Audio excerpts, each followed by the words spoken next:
Hi, guys, and welcome back to the FKFM podcast. So, I just wanted to film a quick one today with it being pretty close to Christmas. So, I wanted to just cover sort of how you can manage the Christmas period and still sort of continue your progress and working towards your fitness goals. So, for anyone watching on YouTube, I'm being very festive with this Christmas tree. If you're just listening, then go and watch on YouTube. You don't have to watch, but you just look at the Christmas tree.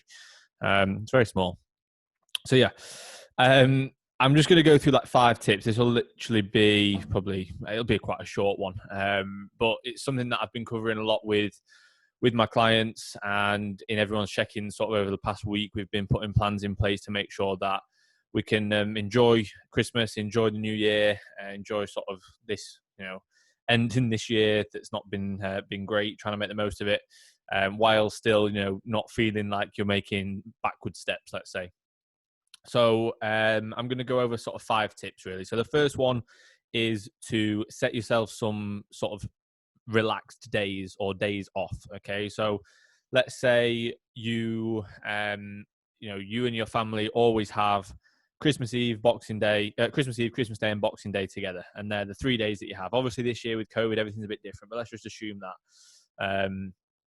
So you could easily just say, right, I'm going to have those 3 days as rest days, almost have it as like a deload, class it as a deload.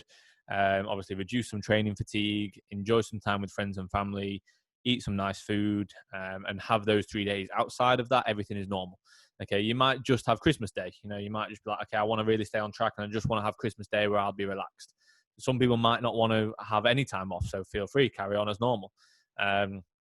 Some people might want to have Christmas Day and New Year's Day. Obviously, with them being a week apart and with them being sort of the main celebrations, just those 2 days, everything else is normal.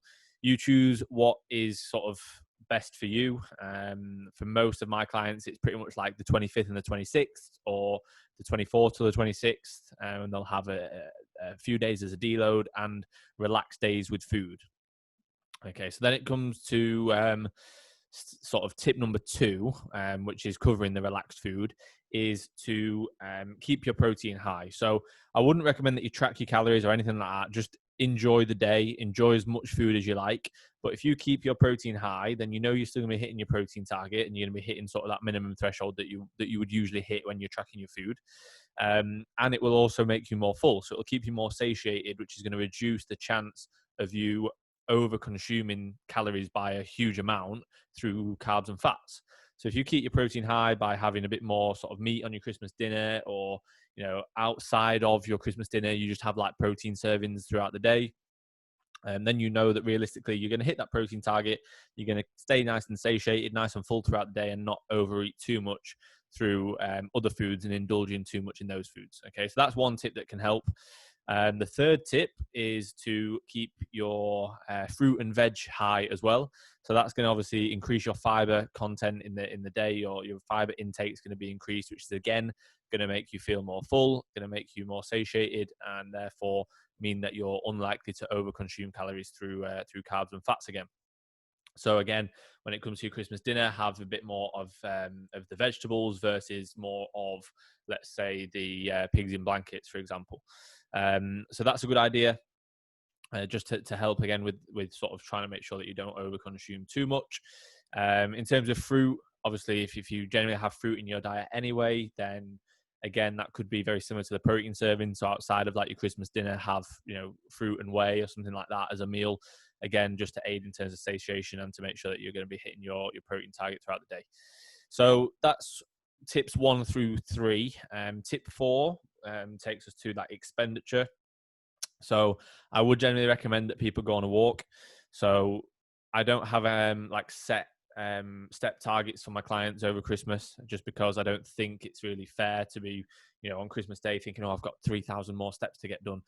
That's ridiculous. But I think from a digestion standpoint and from just a general sort of how you're going to feel standpoint, you'll benefit from going on a walk, even if it's just a short walk, to get some fresh air, get some daylight, and also to aid in terms of the digestion of the food that you're consuming, and also to do something relatively sort of calorically demanding when you are consuming more food, just to use that food a little bit and go on a walk, and you'll feel better for it. So that's not a bad one. It's a nice thing to do as well. If you're spending time with your family to go on a walk on Christmas or around Christmas time.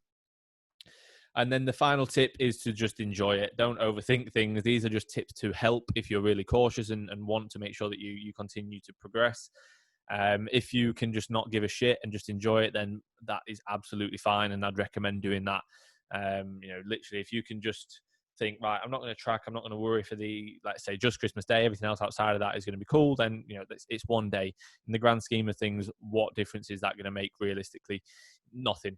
I'm not a sort of fan of when people go, oh, it's just one day, or it's just one meal, it doesn't matter, because the people say that every week and do it every week, and then it does matter.